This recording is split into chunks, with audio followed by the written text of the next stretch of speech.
오늘은 성경의 신비를 봅니다. 마지막 시간입니다. 5번째 시간인데요. 서신에 대해서 우리가 공부를 하도록 하겠습니다. 서신서를 준비하면서 깜짝 놀라는 게 하나 있는데요. 그건 뭐냐면 신약 27권 가운데 21권이 서신서입니다. 그 놀라지 않습니까? 복음서 4개 빼고요. 요한계시록 빼고 사도행전 빼고 몇 개 빼고 나면 다 뭡니까? 다 서신서입니다. 야, 서신서가 그렇게 많습니다. 신약 성경 가운데 4분의 3에 해당되는 장르, 총 27권 가운데 21권이 서신서. 구약에는 한 권도 서신서의 장르에 속하는 책은 없습니다. 그리고 신약 성경 가운데 제일 먼저 적힌 책이 어떤 책이겠습니까? 서신서입니다. 사복음서 가운데 마가복음이 제일 먼저 적혔는데 마가복음보다 최소한 10년 이상 먼저 적힌 책이 데살로니가 전서라고 합니다. 서신서입니다. 초대교회의 특별한 상황을 보여주고 초대교회의 여러 가지 형편과 문제들 그리고 역경과 승리들 신자들의 영적인 고민과 신학적 사고에 대해서 알게 하는 내용이 서신서다. 사도 바울 경우는요. 사도 바울은 얼마나 위대한 사람입니까? 그런데 사도 바울이 남긴 글은 전부 뭡니까? 서신서입니다. 사도 바울은 이렇게 한 번도 어떤 신학적이고 어떤 연구적인 그런 차원에서의 길을 남긴 적은 한 번도 없습니다. 다 편지 형식으로 남긴 것밖에 없습니다. 참 대단한 거죠. 우리가 정말 깊이가 있다고 생각하는 로마서, 그거는 원래 뭡니까? 이게 논문이 아니라 서신서입니다. 오늘 그랬잖아요. 로마에 있는 성도들에게 보낸 편지. 자, 그래서 신약 성경에서 지난주 우리 비유에 대해서 말씀했는데 예수님의 가르침하면 비유를 우리가 알아야 되고요. 나머지 신약 성경을 이해하려면 이 서신을 이해해야 됩니다. 다 서신서니까. 사도 바울의 경우 논문이나 연구서를 남기지 않았고 그가 직접 개척했거나 개인적으로 깊은 관심을 갖고 있던 교회들에게 보낸 서신서만 남게 되어 있습니다. 로마서는 로마에 있는 성도에게 보냈는데요. 이 로마에 있는 교회는 사도 바울을 세운 교회가 아닙니다. 골로새 교회도 사도 바울을 세운 교회가 아닙니다. 그래서 로마서나 골로새 교회, 골로새서 이런 서신들은 다 사도 바울이 깊은 관심을 가졌던 교회에 보낸 서신이고 나머지 서신들은 다 사도 바울이 직접 개최했던 그런 교회에 대한 보낸 서신입니다. 자, 그래서 사도 바울을 알 수 있는 길은 우리가 하나밖에 없습니다. 그의 서신을 보는 수밖에 없습니다. 거기에는 그의 인격, 신학, 습관, 문체, 어법 이런 것들이 거기에 다 나와 있다. 자, 2번을 봅니다. 서신의 양식은 그리스 로마 시대 시민들이나 관료들이 공문서나 의사소통의 방편으로 사용했던 문학 양식입니다. 초대교회도 공문서나 강렬한 의사소통을 위해서 서신을 이용했습니다. 사도행전 25장, 22장 5절, 9페이지 같이 있습니다. 이에 대전사람과 모든 장로들이 내 증인이라 또 내가 저에게 담에서 형제되게 하는 공문을 받아서 거기 있는 자들도 결박하여 예루살렘으로 끌어다가 형벌 받게 하려고 하더니. 자, 그래서 이런 공문 형식이 바로 그 당시에 의사소통의 수단이었는데 이게 바로 서신이었다. 그런데 이런 수단으로 자기가 지도자가 세운 교회에 필요한 영적인 분명과 지침을 제공하기 위해 편지를 보내게 되고 그리고 이 편지를 통해 지속적으로 양육하고 돕는 그런 서신들을 쓸 수밖에 없었다. 그런 배경에서 서신이 만들어지게 됩니다. 자, 그런데 우리가 알 수 있는 건 뭡니까? 여러분, 그런 펜은 칼보다 강하다 그러잖아요. 정말 그렇습니다. 이 글이요, 이 편지가 사도 바울의 설교보다 강한 겁니다. 설교는 기억 안 하지만 우리는 뭘 기억하고 있습니까? 편지는 기억하고 있습니다. 자, 대단한 거죠. 그래서 어떻게 보면 하나님께서 사도 바울을 로마 감옥에 2년 동안 가둬둔지 모릅니다.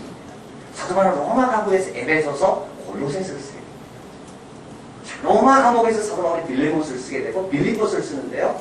바로 그 세 서신, 빌레몬스를 빼고 그 세 서신은 로마서를 제외하고 사도 바울의 엄청난 교리적인 교회에 대한, 교회 머리에 대한, 예수님에 대한 진리를 거기서 담고 있습니다. 만약에 사도 바울이 설교만 했다면 사도 바울의 깊이를 우리가 알 수 없었을 거예요. 근데 사도 바울이 편지를 썼기 때문에 이야, 사도 바울이 이렇게 똑똑하고 지혜로운 사람이요. 그걸 알게 된 거예요.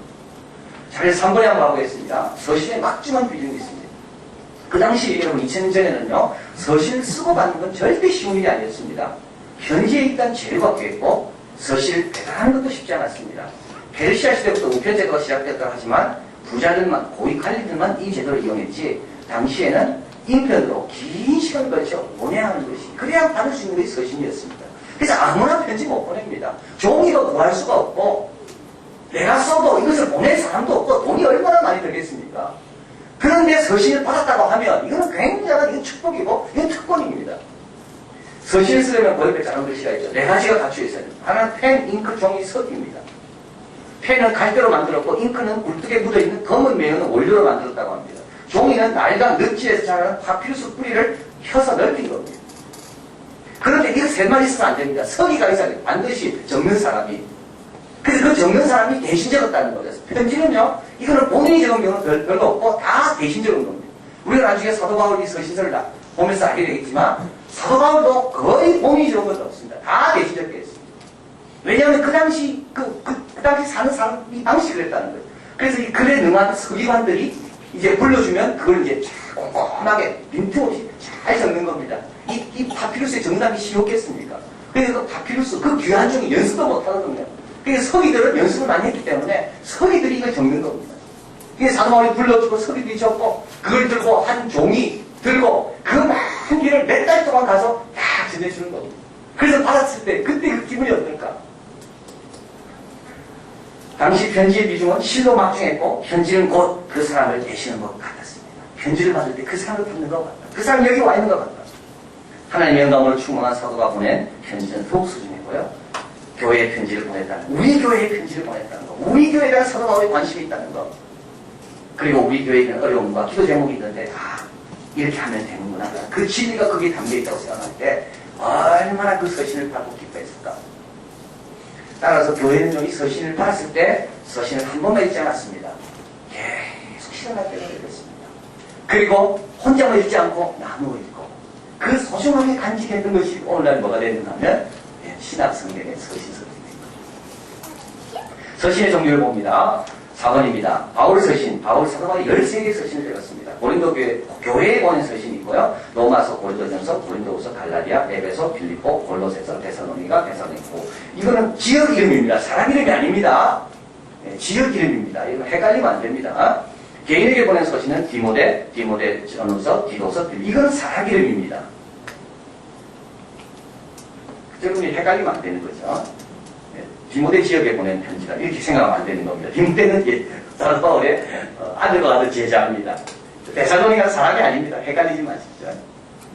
그리고 신약성경에 또 일반 서신이 있습니다. 이건 사도 바울이 적지 않고 야고보서는 예수님의 동생 야고보, 베드로가 적고 요한 1, 2, 3서, 유다서도 예수님의 동생 유다가 적었는데요. 히브리서 이렇게 해서 8개의 일반 서신이 있습니다. 자, 그런데 전통적으로 서신은 신약성경의 서신들은 바울 서신과 공동 서신을 나누고 전통으로 했습니다. 히브리서를 바울 서신으로 넣었습니다. 그래서 나머지 7서신을 공동 서신이라고 불렀습니다. 이건 어떤 특정한 교회나 개인에게 보낸 서신이 아니죠. 그래서 여러분 제목이 다르잖아요. 사도 바울이 교회에 보낸 것은 그 지역이 나와 있습니다. 로마서, 고린도후서, 갈라디아서 이런 특정 지역이 나와 있지만 일반 서신은 히브리인들, 일반인의 히브리어들. 야고보가 쓴 서신, 베드로, 어느 지역이 나와 있지 않습니다. 여기. 그 말은 이게 이제 모든 그 당시에 있는 교회들에게 다 보냈는데 이 7서신이 왜 중요하냐 하면 이 시대가 지금 바뀐 겁니다. 사도 바울이 편지 보낼 때하고 지금 이 공동서신, 일반 서신이 찍을 때하고 시대가 바뀐 겁니다. 어떤 시대로 바뀌었냐면 이제는 교회마다 어느 정도 통일성을 갖게 됩니다. 자, 그래서 여러분 베드로후서 한번 가보겠습니다. 베드로후서 3장 15 옆에 있죠. 같이 있습니다. 우리 사랑하는 형제 바울도 그 받은 지혜대로 너희에게 이같이 썼고 그 모든 편지에도 이래 관하여 말하였을 때 시대가 바뀌었죠. 어떤 시대입니까? 사도 바울의 모든 편지가 이제 공식적으로 회람되고 있는 그 시대로 바뀐 겁니다. 그러니까 이 공동서신은 사도 바울이 활동하던 시대보다 조금 더 뒤에, 그러니까 이제 사도 바울의 편지에 대해서는 모든 사람들이 다 그 말씀에 권위가 있는 것으로 인정한 그 후대 때 교회가 이걸 가리켜서 뭐라 하냐면 공교회가 시작된다. 이제는 사적 개별적 교회가 아니라 이제는 공적인 교회로, 이제는 교회마다 체계를 갖추고 통일성을 갖추는 그 시대 때 보낸 서신이 바로 일곱 공동서신이다. 그래서 이 공동서신도 요한 1, 2, 3서 같은 경우는 요한 1서는 빼고요. 2, 3서는 개인에게 보낸 편지지만 왜 공동서신이라 그러냐? 이때는 공교회가 좀 자리 잡은 다음에 보낸 서신이다. 그런 의미에서 공동서신입니다. 그 다음에 5번 서신의 특징 같이 있습니다. 신학 논문이 아니라 정황적 서신이다. 서신을 쓰게 된 상황이 서신마다 있다. 그래서 여러분, 예언서도 마찬가지고, 또 뭐라 그랬죠? 잠언도 마찬가지고, 모든 것이 다 잠언이 나오게 된 배경이 있고, 잠언이 가르쳐진 환경이 있다고 해서, 가정일 수도 있고, 공정일 수도 있고, 학교일 수도 있고, 예언서도 마찬가지입니다. 그냥 불뚝 나온 게 아니라 어떤 그런 특별한 상황 속에서 주님께서 주신 말씀입니다. 그리고 이 서신서도 마찬가지입니다. 책상에 앉아 쓴 게 아닙니다. 그 다음에 읽어봅니다. 개인적인 서신이지만 사적 서신이 아닙니다. 그래서 서신들은 개인 혹은 개교회에 보낸 서신이지만 예배시 읽거나 공적으로 공개하였고 다른 교회도 회람해서 읽었습니다. 그 다음에 있습니다. 대화체로 쓰였지만 무질서하지는 않았습니다. 일정한 구성이 있고요. 그 다음에 조리 있게 썼지만 상수인 형식과 틀에 예의치 않았습니다. 자신을 소개하는 경우 매번 다릅니다. 빌보서 경우에는 그리스도의 종이라고 사도 바울을 소개하고 고린도전서 갈라디아 에베소 디모데는 사도라고 소개하고 빌레몬서에는 갇힌 자라고 소개합니다. 그래서 상황에 따라서 내가 지금 이 편지를 왜 적냐에 따라서 사도 바울이 자신을 소개한 게 다릅니다. 빌레몬서에게는 왜 적습니까? 오네시모라는 종을 좀 잘 받아주라는 거 아닙니까? 그걸 위해서 빌레몬의 마음을 감동시키기 위해서 사도 바울은 자신을 갇혀있다고 써요. 갇혀있는 내가 부탁하니까 부탁 좀 들으라는 말이죠. 사도란 말을 왜 쓰겠습니까? 고린도 교회가 계속 사도 바울의 사도됨을 의심하거든요. 그래서 사도 바울이 고린도 교회에 편지 보낼 때는 사도인 나 바울이 이렇게 나가는 거예요. 자, 그래서 서신을 쓸 때마다 이 교회는 내가 어떻게 내 자신을 소개하면은 이 교회가 이 서신 읽을 때 더 좀 은혜스럽게 편안하게 마음을 열고 있겠다. 그에 따라서 다 달라졌다는 거예요. 그래서 무질서하지만 일정한 구성이 있고 조리 있게 썼지만 상투적인 형식과 틀에 매이지 않았습니다. 그리고 편지를 받는 자들을 부르는 경우에도 성도라는 말을 할 때도 있고 신실한 자들과 같이 부를 때도 있었습니다. 자, 서신의 구성을 보면요. 서신은 특정한 구성을 갖고 있습니다. 인사가 있죠. 하나님 아버지와 예수 그리스도로부터 오는 은혜와 평강이 너에게 있을지어다. 인사로 시작합니다. 이거는 헬라 로마의 편적인 인사인 기뻐하라와 유대적인 인사인 샬롬과는 다릅니다. 자, 그런데 여기 오늘 우리가 여러분 이제 중요한 걸 배워갈 겁니다. 사도 바울은요, 얼마나 훌륭한가 하면 서신을 쓸 때 사도 바울이 저를 소개할 때도 있고 때로는 사도 바울과 다른 사람을 소개할 때도 있습니다. 예를 들면 사도 바울이 이름만 소개할 때는 로마서 갈라디아 에베소입니다. 그러나 고린도후서에 가보면 사도 바울과 디모데 이름으로 묻나요. 같이 한번 가볼까요? 고린도후서 가보면. 고린도후서에 가보겠습니다. 다시 있습니다. 하나님의 뜻으로 말미암아 그리스도 예수 된 사도 바울과 및 형제 디모데는 고린도에 있는 하나님의 교회와 온 아가에 있는 모든 성도에게 사도 바울을 썼지만 사도 바울은 지금 누구와 함께 지금 이 서신을 쓰고 있다고 말합니까? 네, 디모데와 함께 있어요. 얼마나 사도로 훌륭한지 모릅니다. 자기의 아들 같은 이 후배를 일단 띄워주는 겁니다. 그래서 이 서신이 내 혼자 보내는 게 아니라 디모데가 같이 이거 보내고 있다는 겁니다. 그 다음에 또 가보면 또 어디 나와 있습니까? 데살로니가 전서 한번 가보자. 고린도전서 한번 가보자. 고린도전서에 가보면 고린도전서 1장이 있습니다. 하나님의 뜻을 따라 그리스도 예수와 사도로 부르심을 입은 바울과 및 형제 소수되네. 자, 그래서 학자들은 이 생각하는 겁니다.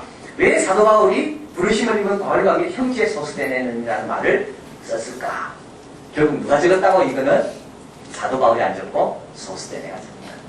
어떻게 알 수 있습니까? 한번 뒤로 가보겠습니다. 쭉 뒤로 가보면요. 쭉 뒤로 가보겠습니다. 고린도전서 16장 16절. 16장, 고린도 16장. 21절. 같이 읽을까요? 나 바울은 친필로 너에게 문하노라. 여기 나와 있죠. 이 앞에까지는 누가 적었단 말입니까? 딴 사람이 적었다는 거예요. 마지막 인사할 때만 자기가 내가 친필로 내가 인사한다. 이 말은 그 앞에까지는 누가 적었어요? 소수자가 적었다는 겁니다. 그래서 사도 바울은 보통 이 당시 사람들은 다 딴 사람이 서기가 되는 역할을 하는 사람이 다 적어주고 그 다음에 맨 마지막에는 내가 친필로 인사한다. 이 말을 꼭 넣었는데 왜냐하면 이 앞에 있는 모든 내용은 사실은 내가 친필로 적은 것과 같다는 말입니다. 안 그러면 이 말을 강조할 필요가 없는 거거든요. 자, 그래서 성경에 있다 보면 여러분 이 친필이라는 말이 많이 나옵니다. 그때마다 기억할 것은 이거는 사도 바울과 다른 사람이 함께 적은 것보다 그리고 사도 바울이 맨 마지막에 이 내용에 대해서 내가 최종적으로 인정하고 내 글도 내 마음으로 내가 이것을 받아들이고 너희도 받아라. 그 뜻으로 이 친필이라는 말을 강조한다. 자, 그래서 보면 또 나와 있고 고린도전서 나와 있고 고린도서 4장 18절 우리 오른쪽에 있죠. 5페이지 작은 걸로 읽습니다. 나와 바울은 친필로 문안하니 나의 명인 것을 생각하라. 은혜가 너희 항상 마지막에 나옵니다. 데살로니가후서 3장 17 같이 읽까요? 나와 바울은 친필로 문안하니 이 편지마다 표적이요 이렇게 쓰라. 또 빌레몬서 19절 같이 있습니다. 나와 바울이 친필로 쓰니 내가 갚으려니와 쭉 나오죠. 갈라디아서 6장 11절. 자, 갈라디아서 다릅니다. 같이 있습니다. 내 손으로 너에게 이렇게 큰 글자로 쓴 것을 보라. 이 말은 뭔가요? 모든 걸 사도 바울이 가져갔다. 갈라디아서 가보겠습니다.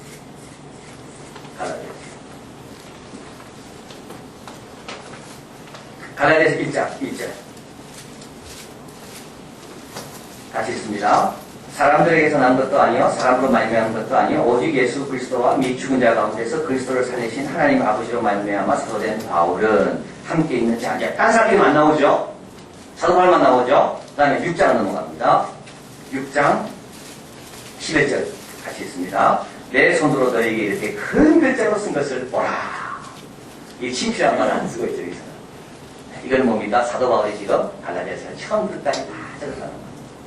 자, 그래서 우리가 이제 친필한 말을 볼 때마다 앞에 1장을 보면요. 거기 2사람이 나오고 3사람이 나오면 그 사도 바울이 불러든 거 그리고 그것을 서기가 된 사람이 받아 적은 거고 그리고 사도 바울이 맨 마지막에 그가 받아 적었지만 왜냐하면 다른 사람 다 알고 있거든. 사도 바울이 적지 않거든요. 편지는 서기를 통해 적으니까 사도 바울은 다른 사람 알고 있다고. 그래서 사도 바울이 거기다 끝에 친필로 내가 다 너에게 말한다. 이 말은 이 앞에 있는 모든 내용을 내가 확인했고 내 마음과 뜻과 동일하다. 그 뜻을 우리에게 전해줍니다. 자, 그래서 6번 서신의 구성에 보면 이제 인사가 나오고 저자가 나옵니다. 저자 누가 적었느냐. 그래서 여러분 이제는 바울 서신이지만 사실은 서기는 따로 있었다는 걸 알게 되고요. 그 다음에 감사문단이 나옵니다. 갈라디아서 디모데전서 제고는 감사문단을 갖고 있게 되고 그 다음에 이제 세 번째 본체 교리적인 내용, 윤리적인 내용이 나오고 그 다음에 결론 마지막 결론이 나옵니다. 서신의 말미에 있는 작별 인사, 문안 인사 받아야 될 사람들 쭉 나오고 서신의 마지막 단어는 통상적으로 친필로 기록하여 위조 서신이 아닌 친필 같은 권위가 있는 자신의 서신을 입증하는 그런 내용을 꼭 남겼다는 겁니다. 자, 그리고 서신의 말미에는 많은 헬라 서신들처럼 날짜가 명시되었을 것인데 복사하는 과정에서 누락되었다고 생각합니다. 보통 편지할 때 날짜 적잖아요.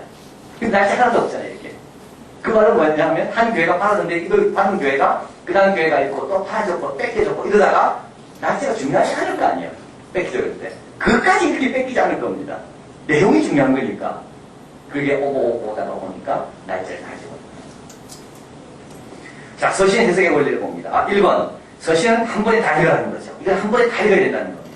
이건 왜냐하면 사도 바울이 그 사람들 생각하며 편지 형식으로 쓴 거기 때문에 뭐 문학적이고 또 어떻게 봅니까? 논문적이고 어떤 그런 전문적인 어떤 그런 내용보다는 사도 바울이 그들을 긋기도 하면서 하나님 주시는 그런 영감을 가지고 쫙 받아서 불러주고 적은 거기 때문에 한 번에 쫙 읽으라는 거예요. 서신. 로마서도 그렇고 다 한 번에 쫙 읽어보라는 거예요. 그리고 역사적인 배경을 이해하고 편지를 쓰게 된 동기입니다. 고린도전서 1장 11절 보였대 있죠. 같이 있습니다. 내 형제들아 글로의 지편으로 너희에게 대한 말이 내게 들렸으니 곧 너희 가운데 뭐가 있다고요? 분쟁이 있다는 겁니다. 그래서 적은 겁니다. 그리고 또 5장 1절 같이 있습니다. 너희 중에 심지어 음행이 있다 함을 들었으니 이런 음행은 이방인 중에도 없는 것이라. 누가 그 아비의 아내를 취하였다는다. 이런 걸 듣고 지금 고린도전서를 지금 적고 있는 거예요. 이 배경을 이해하는 거죠. 그 다음에 세 번째 관심을 가져야 중심 문제가 무엇인지를 파악해봅니다. 저자가 강조한 점이 뭔가. 이런 문제를 해결할 뿐만 아니라 저자가 핵심적으로 강조하는 게 뭔가. 예를 들면 로마서 같은 경우입니다. 로마서가 저자가 핵심적으로 강조하는 게 뭘까요? 로마서는 처음 시작부터 복음으로 시작합니다. 왜 복음을 강조했을까요? 로마 교회는요, 로마인들, 이방인들하고 유대 로마인들, 유대인 가운데 와 있는 사람들하고 이 분란이 심했습니다. 그래서 글라우디 그 황제가 예수 믿는 사람들 로마에 다 쫓아버리죠. 왜 그러냐면 워낙에 시끄럽게 싸우니까. 그래서 사도 바울이 그걸 듣고 이제 로마를 방문해야 되는데 그들에게 어떻게 고민하는 거죠, 사도 바울이. 그러다가 그들에게 복음으로 말하자. 하나님 안에 의인이 없나니 하나도 없다. 유대인이라고 다른 게 없고 이방인하고 다른 것이 없고 내가 모든 게 빚진 자다. 이렇게 쫙 이야기하다가 나중에 어디로 나갑니까? 유대인 문제를 삼습니다. 왜냐하면 이방인들이 유대인을 하도 발시하니까. 하나님이 참 감람나무를 꺾었는데 돌 감람나무를 꺾지 않겠느냐. 돌 감람나무를 이방인들 조심해라는 거예요. 그래서 사도 바울이 말하고자 하는 게 있습니다. 화해자의 사명입니다. 그래서 로마를 방문하기 전에 어떻게 화해? 복음으로서 너희가 본질을 붙잡아라. 그러면 아무것도 아니다.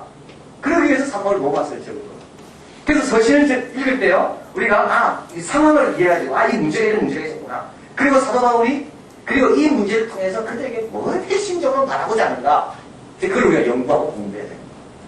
그리고 네 번째, 오늘 우리의 적용되고 교훈돼야 할 진리가 무엇인지를 또 살펴보는 겁니다. 자, 그래서 우리가 문제를 한번 가보면요. 문제를 한번 가보겠습니다. 문제풀이 1번입니다. 1번. 다음 구절을 보면서 서신을 이해하기 위해 알아야 할 요소에 대해서 서신을 이해하기 위해서는 서신을 누가 적었는가? 누가 받고 있는가?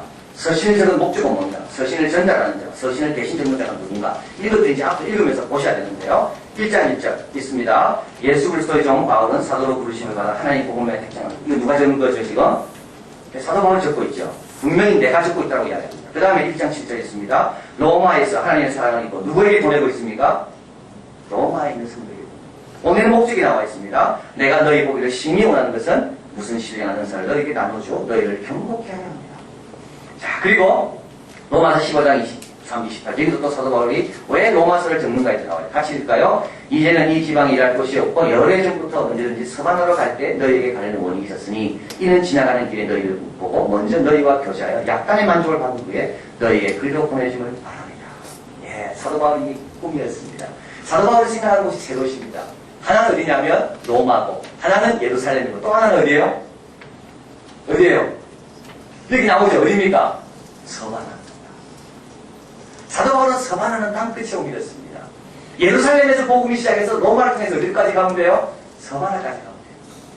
그래서 사도 바울은 로마를 그렇게 가고 싶었습니다. 그런데 다시 뜻을 껐습니다. 왜냐하면 예루살렘에 있는 교회를 위해서 헌금해줬는데 예루살렘 교회가 너무 어려워하기 때문에 로마는 다음에 방문하고 먼저 예루살렘 교회로 갔다가 로마로 오겠다는 겁니다.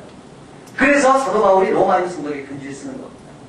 너희들이 지금 이렇게 다투고 있지만 복음에 대해서 잘 모르고 있다. 그리고 내가 곧 예루살렘 들렸다가 너희들에게 간다. 그런데 가는 목적은 뭡니까? 신령한 것을 나누고 회복시킬 뿐만 아니라 너희들이 나를 어디로 보내요? 서바나라고 보내는 좋겠다. 그래서 사도 바울은 이방인의 사도로서 로마에 있는 성도들에게 복음이 뭔지 그리고 자기가 어떤 역할을 하는지에 대해서 쓰는 것이 바로 로마서입니다. 자, 16장 1절에 있습니다.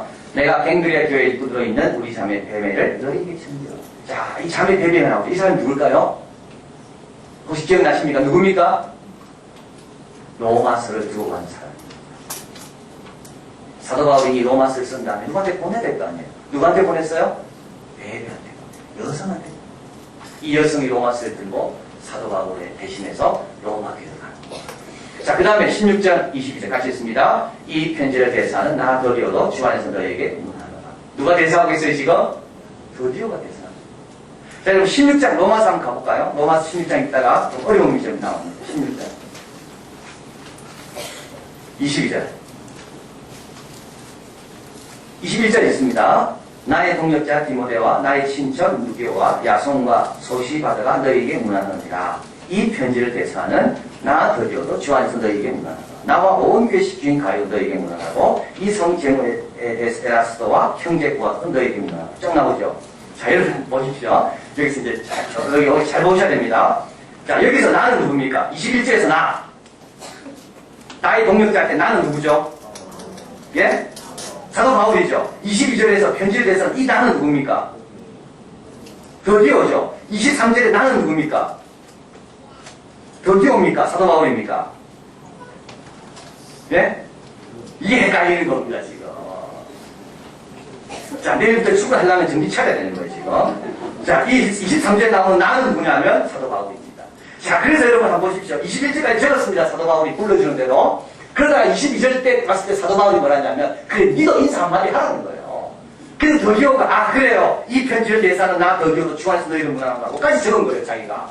그리고 23절에, 그래, 이제 내가 계속한다. 이러면서 사도 바울이 계속하는 겁니다. 얼마나 재밌습니까?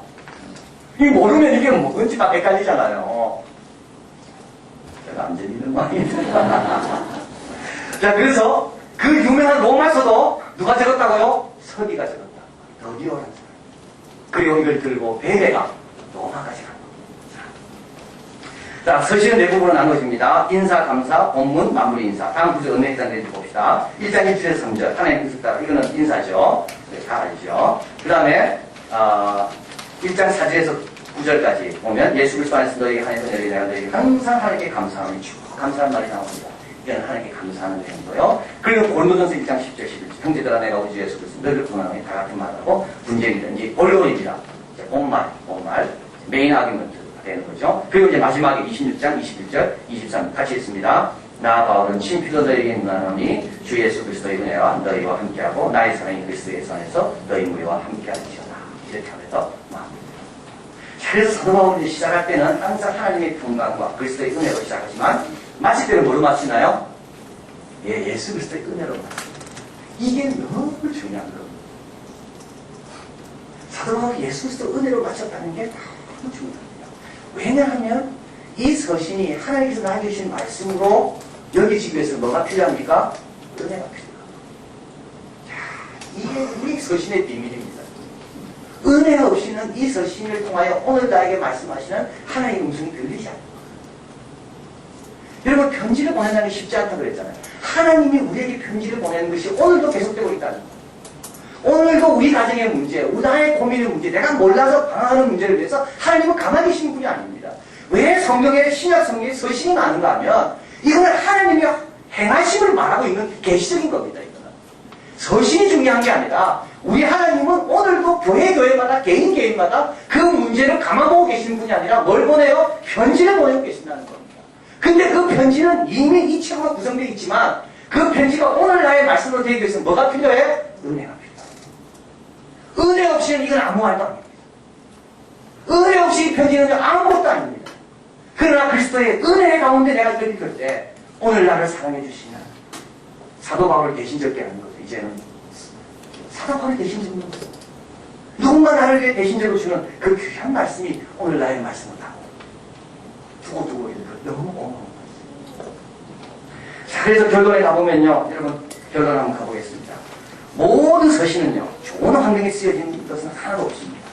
모든 서신은 사도 바울의 경우 로마 감옥 옥중 서신, 에베소, 빌립보, 골로새, 빌레몬 감옥에서 찍었습니다.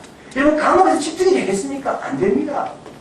감옥에서 적도 누가 가만히 내버려두나요? 그렇지 않습니다. 얼마나 산란하고 힘든 곳이 감옥입니까? 근데도 사도 바울은 감옥에서 적습니다. 또 갈라디아서는 회의를 위해 예루살렘에 올라가는 중에 적었고 데살로니가 전후서는 도시에서 성교하던 몇 주간 동안 적었고 고린도 전후서와 로마서는 지독히 바쁜 사역 중에 적었습니다. 한 번도 서신이 편안하게 적은 서신 하나도 없습니다. 모두가 바쁠 때. 옥중 서신 이외의 편지들은 사도행전 역사 가운데 있어요. 우리 사도행전 볼 때마다 알잖아요. 얼마나 사도가 바빴습니다. 그런데 옥중 서신 로마의 감옥 이외의 모든 서신들은 다 어디에 적었다고요? 사도행전 활동하면서 적었다. 그러나 보십시오. 그 내용에 있어서 내용에 대해 교회와 율법과 그리스도와 영적 싸움과 목양에 있어서 이 바쁜 가운데 적은 이 서신은 완전한 가르침을 줍니다. 이 서신을 읽는 자들은 주님의 음성을 듣게 되고 진리 안에 풍풍이 서게 되는데 이는 사도 바울의 마지막 기원처럼 하나님의 은혜가 서신을 받아 읽는 사람 가운데 임하기 때문에 또 같이 읽을까요? 모든 성경은 하나님의 감동으로 된 것이기 때문에 우리도 이 편지를 단지 나와 상관없는 다른 이야기를 읽지 말고 특별히 나를 보내신 주님의 편지를 읽어야 됩니다. 이게 내 편지가 돼야 된다는 거죠. 나를 사랑해서 보낸 내 편지. 그리고 이걸 소중하게 간직하고 계속 반복해서 읽을 때 어떤 어려운 환경 가운데서 믿음을 지켜내고 우리는 또 다른 사람들에게 읽혀지는 편지가 된다. 그래서 왜 신약에는 서신이 많다. 이 서신은 하나님은 가만히 계신 하나님이 아니라 우리의 형편 처지를 위해서 누군가를 통해서 뭔가 메시지를 계속 주고 계신 하나님입니다. 오늘도. 그래서 우리의 항상 은혜 가운데 있어야 된다. 그래서 사도 바울은 마칠 때 그리스도 예수, 우리 주 예수 그리스도의 은혜가 너에게 있어야 된다. 그래야지 이 편지가 너희를 위한 사랑의 편지가 된다. 이게 서신입니다. 같이 기도하겠습니다.